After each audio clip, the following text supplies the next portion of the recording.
माशी लिखने के बाद शरण कुमार लिम्बाले जी को कई तरह के सवालों और आलोचनाओं का सामना करना पड़ा, महज उसके टाइटल को लेकर, और उसके अंदर की जो भाषा है उसको लेकर भी बहुत आलोचनाएं की गई, क्योंकि वे सभ्य साहित्य के मानक को तोड़ती हैं। तो यदि हम में से किसी को इतने सवालों का जवाब देना पड़े, इतनी आलोचनाओं का सामना करना पड़े, तो कोई भी धराशायी हो जाएगा। लेकिन शरण कुमार लिम्बाले जी अक्कड़माशी के बावजूद अपने लगातार सृजन में लगे रहे। तो ये एक काबिले तारीफ है।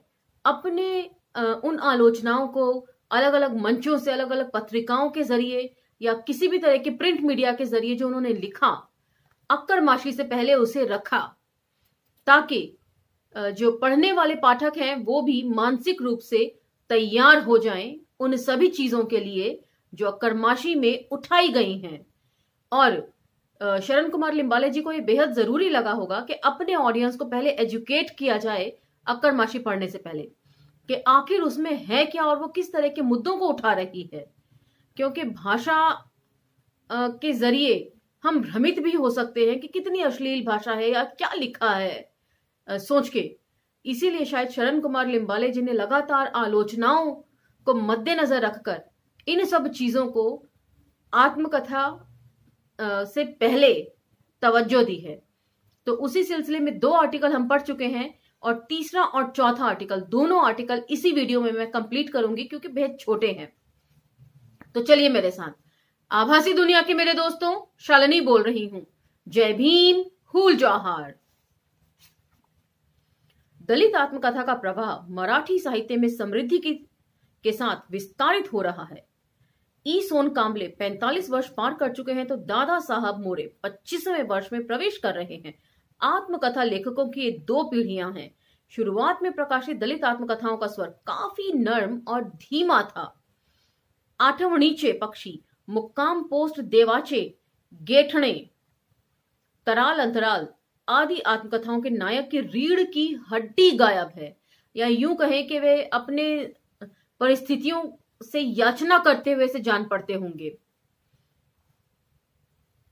कांट्यावरची, पाटक, आभरान, अक्कड़माशी आदि में व्यक्त अनुभव पूरे विद्रोह और आक्रामकता के साथ व्यक्त होते हैं। 2 पीढ़ियों की संवेदनशीलता का यह अंतर है कि बुजुर्गियत से लेकर जो युवा पीढ़ी तैयार हो रही है दलित साहित्य को लेकर, उसका आक्रोश, और जो उससे पहले एक पीढ़ी है उसका नरम लहजा, 2 अलग अलग बातें हैं, और उसके बीच का जो डिफरेंस है उसी को यहां पर वे डिस्कस कर रहे हैं। ये जीवन मेरा नहीं है, मुझ पर लादी हुई गुलामी है। ये नकारात्मक स्वर इन आत्मकथाओं के मूल में है। ये आत्मकथाएं एक और अन्याय, अत्याचार की यादें रेखांकित करती हैं, तो दूसरी ओर प्रस्थापित सांस्कृतिक से प्रश्न पूछती हैं। इस सामाजिक व्यवस्था के हम शिकार हुए हैं, ऐसा इनका कोरस होता है। ये आत्मकथाएं एक और ये इशारा करती हैं कि समाज व्यवस्था सड़ी गली है, तो दूसरी ओर व्यवस्था बदलनी चाहिए, ऐसा संकेत भी वे करती हैं। जैसा कोई बीमार व्यक्ति वैद्य को अपनी परेशानियां, अपनी व्यथा बतलाता रहता है, ठीक उसी प्रकार दलित आत्मकथाओं ने कई सांस्कृतिक प्रश्न उठाए हैं। तो बेहद सटीक तुलना वे कर रहे हैं कि आत्मकथाओं को सिर्फ जो समाज है उसे यदि हम एक वैद्य मान लें, और आत्मकथाओं को उस समाज के सामने रखें बतौर कि हम मरीज हैं, बीमार हैं और हम ठीक होना चाहते हैं, तो समाज की जिम्मेदारी बनती है कि अब इस तरह के निम्न तबके के लोगों को वे संरक्षण प्रोवाइड करें। हालांकि उसके लिए संवैधानिक तौर पर बहुत सारी चीजें रखी गई हैं संविधान के अंदर, लेकिन उनको लागू करना ईमानदारी से, ये तो समाज का और चुने गए प्रतिनिधियों का ही कर्तव्य है। इन प्रश्नों को हाशिए पर रखकर अगर हम इन आत्मकथाओं की कलात्मकता, साहित्यिक मूल्यवत्ता आदि पर चर्चा करने बैठे तो यह सांस्कृतिक गबन ही होगा। इनमें मिठास आप नहीं ढूंढ सकते। जिसका जीवन दरिद्रता और आक्रोश में बीता हो, वो मिठास आपको कहां से देगा। दलित आत्मकथाएं युवा अवस्था में लिखी गई हैं। इसका एकमात्र कारण यही है कि आरंभिक जीवन के दाहक अनुभव विस्मृति की खाई में खो जाने की संभावनाएं अधिक होती हैं। उन्हें उसी समय शब्दबद्ध करना जरूरी हो जाता है। बाद में इन अनुभवों की तीव्रता घटने की संभावना अधिक होती है। ये बात जो है वो व्यक्ति के अपने सोच के ऊपर या मानसिकता के ऊपर भी डिपेंड करता है। अन्यथा जो जूठन आत्मकथा है उसके दोनों खंड और तुलसी राम जी की आत्मकथा के दोनों खंड काफी आगे की अवस्था में जाकर लिखे गए हैं, जिसे मैच्योरिटी की एज कहा जाता है, उसमें लिखे गए हैं। और उनकी तीव्रता में कहीं भी कोई भी कमी नहीं आप कह सकते। तो ये भी लेखक की अपनी समझ और सोच के ऊपर डिपेंड करता है कि वे आत्मकथा कब लिखना चाहता है। इस समय तक शरण कुमार लिम्बाले जी कहते हैं उन्होंने इतने अनुभव प्राप्त कर लिए थे कि उसे वे कलमबद्ध कर सके। दलित लेखक को जन्म से ही हजारों वर्षों के दुख और दरिद्रता उत्तराधिकार के रूप में प्राप्त हो जाते हैं। ये बिल्कुल वैसा ही है जैसे तुलसी राम जी अपनी मुर्दैया की शुरुआत करते हैं कि मूर्खता मेरी जन्मजात मतलब अधिकार है। तो वहां जो मूर्खता है वो अशिक्षा का पर्याय है। उसी प्रकार यहां पर जो अनुभव हैं वे पूरे समाज के अनुभव को डिस्कस कर रहे हैं कि हमारे से पहले की पीढ़ियों के भी यही अनुभव रहे हैं। तो ये अनुभव हमें विरासत में मिलते हैं, क्योंकि हमारे जो पूर्वज हैं, जो हमसे पहले की पीढ़ी और उससे भी पहले की पीढ़ी है, उनके यदि आप एक्सपीरियंस सुने तो वो एक्सपीरियंस दुख दर्द से भरे हुए, अभावों से भरे हुए ही होते हैं। तो इसीलिए ये तो विरासत में हमें मिलते हैं। इन अनुभवों को इकट्ठा करने के लिए 60 वर्ष रुकने की जरूरत नहीं होती। यहां आयु की अपेक्षा यातनाओं का अधिक महत्व होता है। जिस यातना की आयु हजारों वर्षों की होती है, उस यातना की विद्रोही आवाज सनातन प्राचीन प्रस्थापित व्यवस्था के विरुद्ध ही होती है। तो मैं इस बात से अग्री करती हूं। यह विद्रोह केवल वर्तमान के संबंध में ही नहीं बोलता रहता, वह भूत और भविष्य के संबंध में भी बोलता रहता है।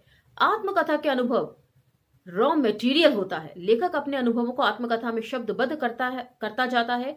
जीवन टेप रिकॉर्डर नहीं है। जो चाहिए वे सुनने हेतु बटन ऑन करने से यहां सब कुछ सुनाई देगा, ऐसी गारंटी नहीं।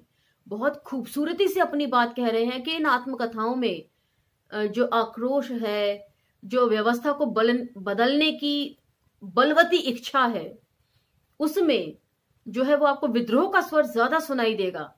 ऐसा नहीं है कि आप जो चाहेंगे, यदि आप वेदना चाह रहे हैं तो आपको वेदना मिले। जैसे तुलसी राम जी की आत्मकथा है, उसमें वेदना कम है और दूसरी चीजों के ऊपर भी फोकस, जो दलित जीवन है उसके ऊपर फोकस है। आत्मकथा लिखते समय लेखक को अपने अनुभव बार बार याद करने पड़ते हैं। स्मरण शक्ति पर जोर देना पड़ता है। वास्तव में आत्मकथा लेखन अपने बीते जीवन का उत्खनन है। इस बात का भी हमने लेखक की भूमिका में मुर्दैया में पढ़ा था कि अखिलेश जी जो हैं वो कलम के मुकाबले फावड़ा लेकर तैयार मिलते हैं कि खोदो और ज्यादा और बाहर निकाल कर लाओ अपनी यादों से, अपने अनुभवों से चीजों को। तो वही बात शरण कुमार लिम्बाले जी भी कह रहे हैं। अपनी बीती जिंदगी की खोज में वह भटकता रहता है, अनुभव के नोट्स लेता रहता है। बाद में उन्हें यह क्रम से लगातार संपादन पर वह लिखता जाता है। आत्मकथा में बीते जीवन के अनुभव व्यक्त होते हैं। ये अनुभव विशुद्ध और अकृत्रिम होते हैं। ये बीते जीवन प्रसंगों की यादें होती हैं। ये यादों के पंछी होते हैं। ये पंछी जब कागज पर उतरने लगते हैं तब उस लेखक की उस समय की मानसिकता, वृत्ति, प्रवृत्ति, प्रतिभा, लेखन शैली, जीवन दृष्टिकोण उस बीते अनुभव में घुल मिल जाते हैं। घुल मिलकर ही वे बीते अनुभव व्यक्त करते हैं। लेखक गंभीर वृत्ति का है कि विनोदी, वृद्ध है या युवक, जीवनवादी है या कलावादी, इस पर उसकी अभिव्यक्ति का स्वरूप आधारित होता है। तो एक जो हम आत्मकथा पढ़ते हैं उसमें व्यक्तिगत अनुभवों के साथ साथ जो व्यक्ति का स्वभाव है वो भी उसमें झलकता है कि व्यक्ति चीजों का मतलब उसका जो नजरिया है चीजों को या जीवन को देखने का, वो भी उसमें आत्मकथाओं में झलकता है। आत्मकथा में व्यक्त अनुभव विशुद्ध और अकृत्रिम अनुभव न होकर अनुभव की यादें होती हैं। इसी कारण इसे हम साहित्य में व्यक्त यथार्थ कहें। जीवन की वास्तविकता से अपना नाता बतलाते हुए भी वे उससे कुछ दूरी रखते हैं। बिल्कुल, अगर दूरी नहीं रखेंगे तो न्याय कर पाना अपने अनुभवों के साथ भी असंभव हो जाएगा। एक निष्पक्ष रूप के साथ ही आत्मकथा का लेखन किया जा सकता है। आत्मकथा में आए सभी अनुभव लेखक के विशेष अनुभव होते हैं। सामान्य अनुभव साहित्य के विषय कभी नहीं बनते। सामान्य अनुभवों को काल प्रवाह में मनुष्य भूल भी जाता है।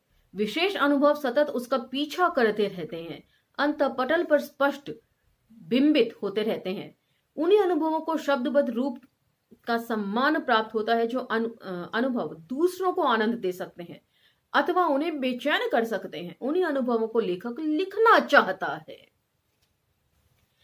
सोशल सेंसर की अपेक्षा सार्वजनिक लेखक का सेंसर महत्व का होता है। जिस प्रकार समाज किसी कलाकृति को अच्छी या बुरी साबित करता रहता है, ठीक उसी प्रकार कलाकार भी कलाकृति पूर्ण करते समय किसी प्रसंग को अच्छा या बुरा निश्चित करता जाता है। नीति, परंपरा, कानून, समाज, नाते रिश्ते, व्यक्तिगत जीवन, अनेकानेक हित संबंध तथा प्रतिष्ठा के दबाव के नीचे लेखक जीता रहता है।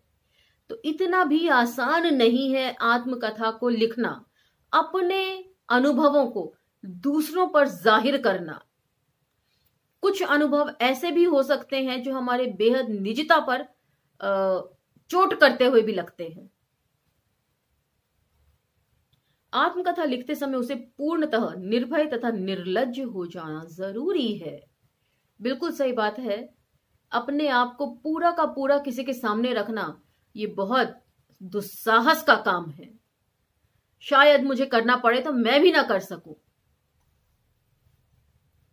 तो इसीलिए हमारे महापुरुषों का, जिन्होंने अपनी आत्मकथा के जरिए अपने समाज के प्रश्नों को उजागर किया, सामने रखा, अपनी आत्मकथाओं को माध्यम बनाकर, उनका सम्मान हमें करना चाहिए, उन्हें पढ़ना चाहिए, उनके व्यक्तिगत अनुभवों और जीवन से सबक लेना चाहिए। आत्मकथा में असत्य घटनाओं को कोई स्थान नहीं होता। सत्य घटनाओं की अभिव्यक्ति ही आत्मकथा है। इसी कारण अन्य विधाओं से आत्मकथा भिन्न है। आत्मकथा की सफलता उसमें चित्रित घटनाओं की सत्यता पर निर्भर होती है। बलुता यानी कि अछूत आत्मकथा के रूप में चर्चित रही। अगर ये उपन्यास होता तो इसकी इतनी चर्चा संभव नहीं थी। उपन्यास तो हम अपनी कल्पना शक्ति के साथ मिक्स करके लिखते हैं। कोई आपने एक अनुभव से गुजरे, उसके साथ कल्पना का मिश्रण कर दिया और एक नॉवल आपने लिख दिया। लेकिन आत्मकथा पूरी तरीके से विशुद्ध रूप से, जिसको हम 100% कहते हैं, आपका अपना व्यक्तिगत जीवन होता है, उसका ब्यौरा होता है। जो जी चुका होता है उसे वैसे के वैसे लिखना अन्य विधाओं की तुलना में निश्चित ही आसान है। कहानी, उपन्यास, नाटक आदि विधाओं में लेखक पात्रों को नायक, खलनायक, सज्जन, दुर्जन के रूप में चित्रित कर सकता है, परंतु आत्मकथा में इस प्रकार की स्वतंत्रता उसे नहीं होती। आत्मकथा तथा लेखक, इसमें रक्त संबंध होता है। आत्मकथा के सभी पात्रों में तथा लेखक में गहरा नाता होता है। शत्रुत्व भी होता है, प्रेम भी होता है। इसी कारण अन्य विधाओं की तुलना में आत्मकथा अधिक जीवंत विधा है। हम में से बहुत से लोग इस बात से अग्री करेंगे। तो ये था द महाराष्ट्र टाइम्स मुंबई 12/12/1987।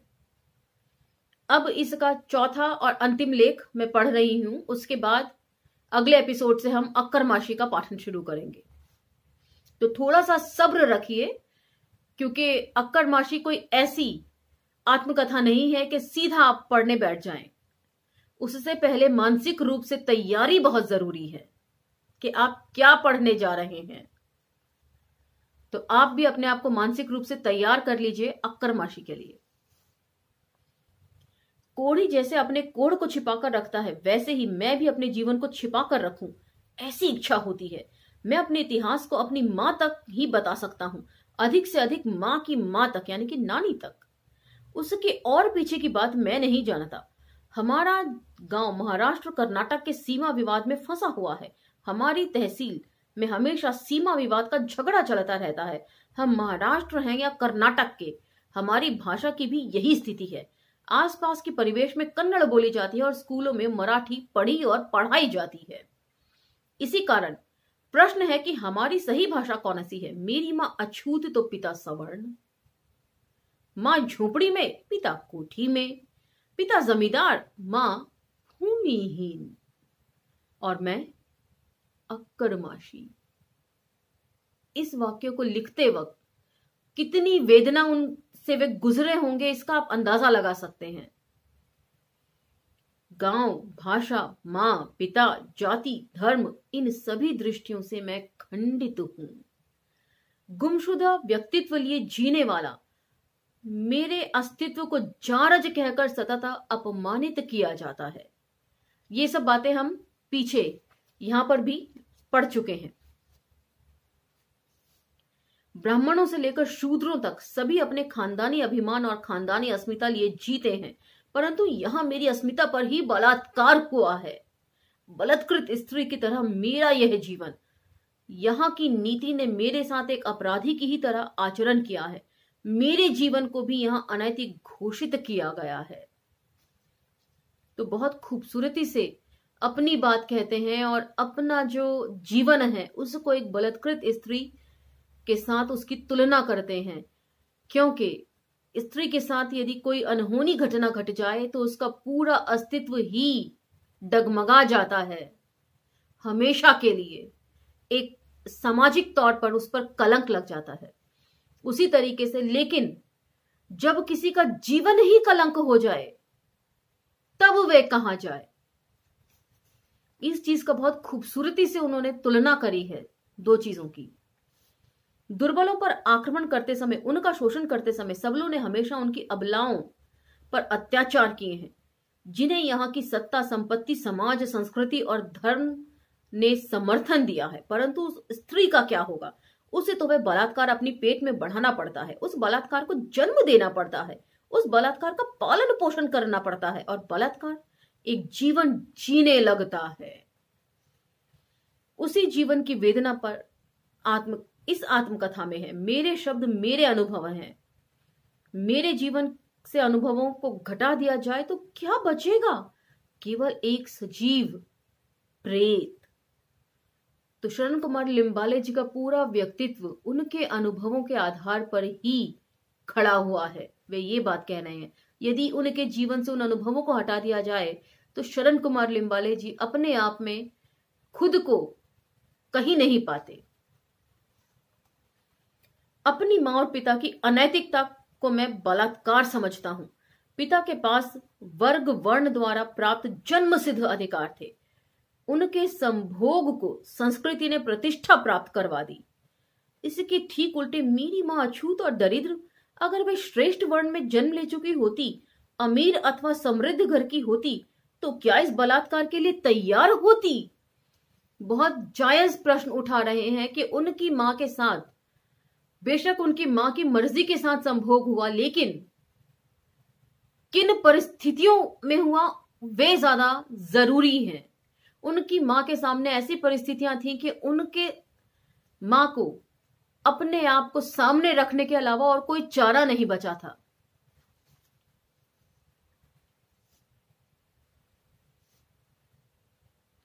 ये मां का व्यभिचार नहीं है, अपितु यह प्रस्थापित समाज व्यवस्था की शिकार है। इस बात का एहसास मुझे दलित साहित्य तथा दलित आंदोलन से होता गया।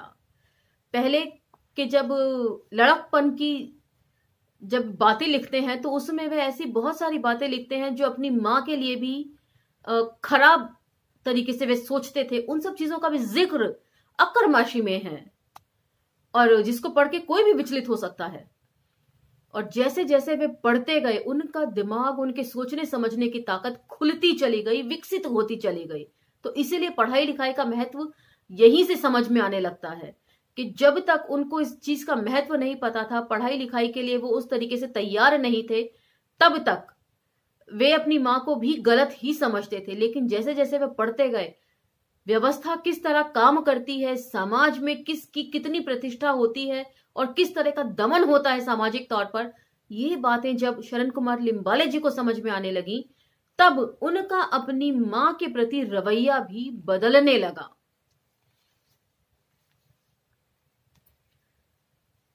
दलित आंदोलन एक महायुद्ध है तो दलित साहित्य एक महाकाव्य है, ऐसी मेरी मान्यता है। देश के किसी भी हिस्से में स्त्री पर हुए अत्याचार मुझे मेरी मां पर हुए अत्याचार लगते हैं। समाचार पत्रों में छपे ऐसे समाचारों से मैं बेचैन हो उठता हूं।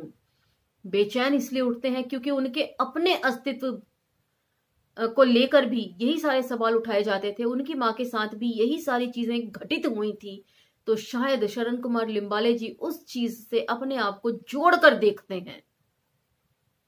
समाचार पत्रों में छपे ऐसे समाचारों से मैं बेचैन हो उठता हूं। ठीक यही अवस्था सभी दलित युवकों की है। प्रत्येक में धधकता असंतोष ही हमें इकट्ठा करता है। तो एक कॉमन ग्राउंड का होना बहुत जरूरी है किसी चीज के लिए। वही हालत दलित आंदोलनों की भी है। सब लोग यदि एक साथ आए किसी कॉमन ग्राउंड पर, तभी वो आगे बढ़ सकता है।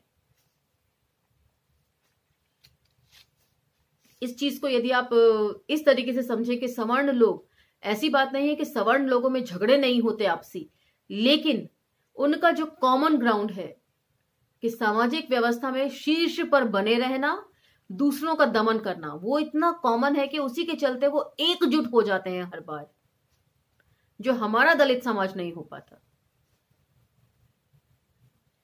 अमेरिका में नीग्रो स्त्रियों पर गोरों ने बलात्कार किए। इन बलात्कारों से जन्मी संतति वहां है। काली मां और गोरे पिता से जन्मी यह संतति न पूरी काली है न पूरी गोरी। उसके सामने प्रश्न था कि हम काले हैं कि गोरे। मेरा जीवन भी मुझे ऐसा ही लगता है। किसी समय नीग्रो मुझे मां पिता की तरह, भाई बहन की तरह लगते हैं। हमें एकत्र बांधने वाला विचार हम पर ला दी गई ये अमानवीय गुलामी ही है। इसी कारण जो जो गुलाम है, गुलामी के विरोध में बढ़ रहे हैं, वे सब मुझे अपने लगते हैं। अपने अस्तित्व की पहचान के लिए नीग्रों के सम्मुख प्रश्न था, मैं कौन हूं। अस्तित्व की पहचान का यह प्रश्न मुझे भी परेशान करता है। मैं कौन, सवर्ण या अछूत।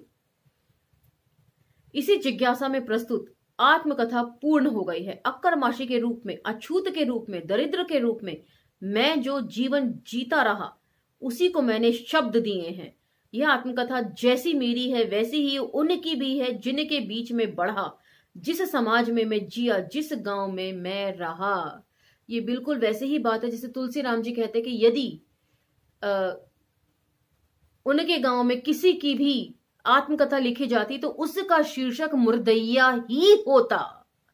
मुर्दैया सिर्फ तुलसी राम जी की आत्मकथा नहीं थी, वे उस रीजन में रहने वाले हर व्यक्ति को छूती थी और हर एक की जिंदगी का वो ब्यौरा थी, जिसको अपनी आत्मकथा बनाकर पेश किया तुलसी राम जी ने। वही बात यहां पर शरण कुमार लिम्बाले जी भी कह रहे हैं कि ये सिर्फ उनकी अपनी कथा नहीं है, ये उन सब को छूती है, उन सब की कथा है जो जो उस दलित बस्ती में, उनके आसपास, उस परिवेश में मौजूद थे, या जिनके होने से शरण कुमार लिम्बाले जी के आसपास का परिवेश बनता है।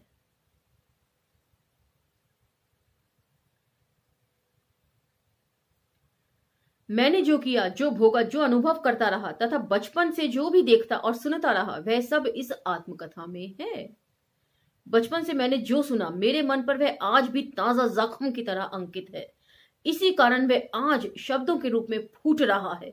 भूतकाल की ओर मैंने बहुत बारीकी से देखा है, स्मृति विकसित की अंतिम रेखा को निहारा है। जिन शब्दों, जिन यादों को कहने की इच्छा हुई, जो यादें अधिक हरी हो जाती हैं, उन्हें ही मैंने कहा है। सुनीता नामक मेरी बहन कहती है कि अपने माता पिता के जीवन का तमाशा दुनिया को क्यों बताया जाए। सुनीता का पति सुभाष मेरे घर आकर कहता है, इसमें हमारा कुछ ना लिखो। सच कहूं, यह जीवन बड़ा दम घुटू और घुटन भरा है। घुटन आवेग, कसक तथा यंत्रणा को जन्म देती है। आवेग और कसक भरे ये शब्द बाहर आए हैं अंकुर की तरह। यहाँ शब्द गौण है, उनमें छिपी वेदना महत्वपूर्ण है। दोबारा वे इस बात को कहते हैं कि शब्दों पर गौर करने से बेहतर है कि उसमें छुपी मानसिकता और वो जो मानसिक यंत्रणा है उसके ऊपर ज्यादा फोकस रहना चाहिए। मेरे साले सुभाष की आत्मकथा भी इसी प्रकार की है। उसकी मां अछूत, पिता बेरड़ समाज का, पिता अमीर महानगर पालिका का सदस्य और मां महानगर पालिका की चतुर्थी श्रेणी की मजदूर औरत। कि कोई मेल नहीं है। ये किस्सा सुनकर मुझे एकदम वो मुर्दैया में आजमगढ़ में फाका कशी जो आखिरी उपखंड था 7वां, उसमें तुलसी राम जी कहते हैं कि जो छात्रावास में सफाई कर्मचारी थी जिनका नाम था अहमदी बीबी, वे सुबह सारा दिन मैला ढोती थी, शौचालय साफ करती थी, हॉस्टल्स में झाड़ू कटका करती थी और शाम को बन संवर के वे पण सुंदरी का रूप धारण कर लिया करती थी। पण सुंदरी का भी उन्होंने अच्छे से जिक्र किया है कि पण सुंदरी क्या, जो रात को आते ही एकदम वैश्यवृत्ति में लिप्त हो जाया करती थी। तो यहां पर सफाई कर्मचारी जो शौचालय साफ करती हैं, सुबह उनसे घृणा करते हैं, उन्हें दूर छिटकते हैं, लेकिन रात को उन्हीं के साथ कैसे बोलूं मैं उन शब्दों को, गलत काम अनैतिक संबंध बनाने में कोई हिचक नहीं होती। मेरी पत्नी कुसुम कहती है, ये सब क्यों लिखते हो, इसका उपयोग क्या, इसे पढ़कर अपने बच्चों को कौन स्वीकारेगा। कुसुम की बातें मुझे ठीक लगती हैं, बावजूद इसके मुझे कहना ही चाहिए, प्रत्येक गांव में जमींदार होते ही हैं, उनकी रखेलें होती हैं। इन रखेल स्त्रियों की संततियों की व्यथा का लोगों तक पहुंचना जरूरी लगता है। हालांकि ये बात भी सही है कि जिस प्रकार शरण कुमार लिम्बाले जी की जिंदगी रही, यदि वे किसी से उसको डिस्कस करेंगे तो उसका असर उनके परिवार पर, जो आगे आने वाली पीढ़ी है, उस पर भी जरूर वो असर डालेगा। लेकिन क्या इस डर से सच्चाई को सामने ना लाया जाए? ये कहने के लिए ही यह आत्मकथा मुझे नजदीक की लगती है। प्रत्येक के पास उसकी अपनी बीती जिंदगी होती है। उस बीती जिंदगी की कटु मृदु स्मृतियां मैं अपने बच्चों को, नाती नतनियों को, मित्रों को बतलाता है। उन दुखों का कोई क्षेत्र नहीं होता है। बहुत कम लोगों की वेदना शब्दमय होती है। अगले दशकों में बहिष्कृत समाज की अनेक आत्मकथाएं समाज में आएंगी और इस कारण तमाम भारतीय साहित्य का चेहरा मोहरा ही बदल जाएगा। तो एक को देखकर दूसरे को भी हौसला बंधता है और बहुत अच्छी और खूबसूरत तरीके से वे इस बात को कह रहे हैं। यहां अपने एक अनुभव को बतलाने की ही इच्छा हो रही है। मैं और मेरा एक मित्र अशोक जेठीथोर एक बैंक में गए थे। मुझे बैंक में अपना अकाउंट खोलना था। मैंने आवश्यक प्रार्थना पत्र भर दिए। प्रार्थना पत्र में पूरा नाम के स्थान पर मैंने केवल शरण कुमार लिम्बाले ही लिखा। इससे बैंक में विवाद शुरू हो गया। बैंक मैनेजर का कहना था कि शरण कुमार लिम्बाले ये पूर्ण नाम हो ही नहीं सकता, आप अपने पिता का नाम लिखिए। पिता के बगैर कोई कैसे जन्म ले सकता है। मैं जिद पकड़ गया। मैंने कहा मेरे पिता नहीं हैं। मैनेजर का कहना था मेरे भी पिता नहीं हैं, फिर भी मैं अपने पिता का नाम लगाता हूं। उन्हें गुजरे 5 वर्ष हो गए। मैं काफी बेचैन उद्धस्त सा था। अशोक बीच बचाव करते कहने लगा, साहब ये किस पिता से जन्मे हैं इन्हें ही नहीं मालूम। इन्हें इनके पिता का ही पता नहीं है तो ये किसका नाम पिता के रूप में लगाएंगे। बैंक मैनेजर भी परेशान। इस प्रकार की स्थितियों को मैं जब तब मौन होकर सहता हूं। जिस बारे में शरण कुमार लिम्बाले जी की ही कोई नॉलेज नहीं है, वे उसे दूसरे को किस तरह बताएं, किस तरह की स्थितियों का सामना करना पड़ा उन्हें। तो शरण कुमार लिम्बाले, तो ये उनकी लेखकीय भूमिका थी, जो आखिरी लेख था। उसके बाद अनुवादक की ओर से है, जिसको मैं पढ़ देती हूं ताकि हम अगले एपिसोड में सीधा अक्कर माशी पढ़ेंगे। अनुवादक की ओर से, अक्कर माशी का अर्थ है जारज पुत्र, अवैध संतान, समाज द्वारा अमान्य संबंधों से जन्मी संतति, स्त्री की मजबूरी को देखकर उसे रखेल बनाने वाले संपन्न और अमानवीय पुरुष संबंधों से जन्मी संतति। ऐसी संतति को मराठी में अक्करमाशी कहते हैं। इस शब्द का या इसके समतुल्य कोई शब्द मुझे हिंदी में नहीं मिल पाया।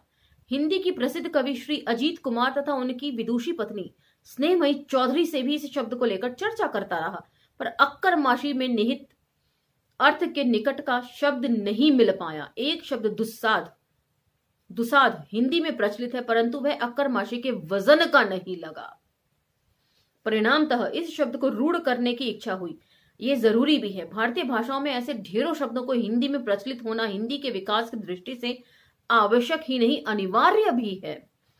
संवैधानिक सुरक्षा के कारण समाज में पीड़ित, शोषित और अछूत तबकों के लोग शिक्षा के निकट आ रहे हैं। बाबा साहब अम्बेडकर जी की ही ये दूरदृष्टि थी कि जब तक हम इस वर्ग की ऐसी सुविधाएं और सुरक्षा नहीं देंगे, तब तक जनतांत्रिक व्यवस्था फूले फलेगी नहीं।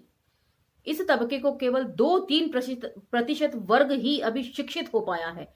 यह नव शिक्षित तबका तो आइसबर्ग की तरह है। अनंत वेदनाओं और यातनाओं को लेकर जीने वाला कई तबके अभी भी इस समाज में हैं। इस कारण आरक्षण के विरोध में बोलने वाले अंतर्मुख होकर अक्करमाशी में व्यक्त यातनाओं को समझने की कोशिश करें, यह आग्रह है। तो यहाँ आइसबर्ग वाली बात जब वे कहते हैं तो मुझे याद आ जाता है टाइटैनिक, अपने जमाने का सबसे बेहतरीन जहाज था पानी का। उसके बारे में ये कहा जाता था कि चाहे कुछ हो जाए टाइटैनिक कभी नहीं डूब सकता, और अपनी पहली ही यात्रा में वे डूब गया था। छोटा सा बर्फ का टुकड़ा समझकर जिससे टकराया, उसके नीचे पूरा का पूरा हिमखंड था। तो हमारी ये दलित आत्मकथाएं भी एक जस्ट आइसबर्ग है। इसके नीचे ना जाने कितने और आक्रोश वाली आत्मकथाएं यानी बाकी हैं, और उससे जब ये सामाजिक व्यवस्था टकराएगी तो उसकी हालत भी बिल्कुल वैसी ही होगी जैसे आइसबर्ग से टकराकर टाइटैनिक की हुई। मैं व्यावसायिक अनुवादक नहीं हूं। समाज के पीड़ित, शोषित और अछूत वर्ग की यातना से प्रतिबद्ध व्यक्ति हूं। इसी कारण दलित साहित्य को मात्र साहित्य ही नहीं, परिवर्तन की प्रक्रिया के साधन के रूप में मैं देखता हूं। इस साहित्य को राष्ट्रीय स्तर पर ले जाकर भारत के दूर दराज इलाकों में पशुवत जीवन जीने वालों को उसकी यातना का और यातना के उन कारणों का एहसास करा देना आवश्यक समझता हूं।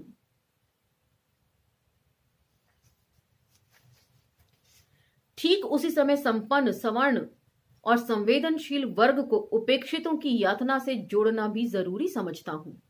इस आत्मकथा के लेखक शरण की आयु इस समय मुश्किल से 40 वर्ष की है।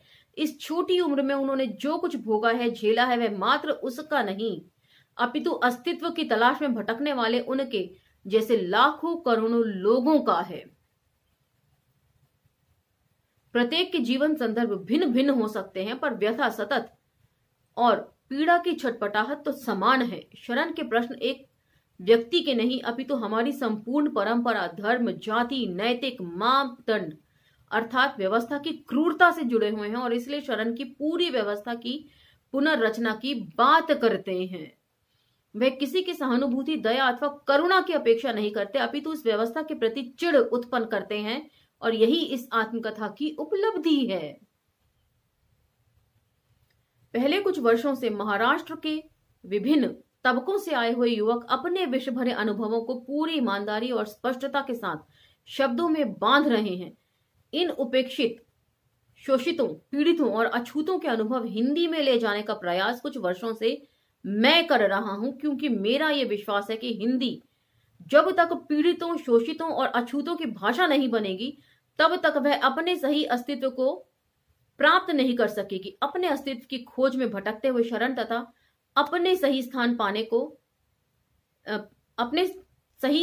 पाने के लिए छटपटाती हिंदी, दोनों मुझे एक लगते हैं। सूर्य नारायण रणसुभे, निकष 19, अजिंका सिटी, लातूर 413531। तो बहुत खूबसूरती से वे बात रखते हैं सूर्य नारायण रणसुभे जी, और यही बात बोली जा सकती है कि ये क्षेत्रीय भाषा में होने के कारण उतनी प्रचलित नहीं हो सकी सब जगह जितना हिंदी में ट्रांसलेशन के बाद ये हुई। और यही बात हम जूठन के लिए भी कह सकते हैं कि उसको जो विश्व पटल पर लेकर गए ओम प्रकाश वाल्मीकि जी, ये उनका जो साहस था, ये हिंदी की अप्रोच थी लोगों तक, इसलिए वे कर सके। तो इसी के साथ ये दोनों लेख और साथ में अनुवादक के शब्द भी खत्म होते हैं। अब अगले एपिसोड में हम सीधा अक्करमाशी का पाठन शुरू करेंगे। तब तक अलविदा। लाइक, शेयर, सब्सक्राइब करते रहिएगा। धन्यवाद।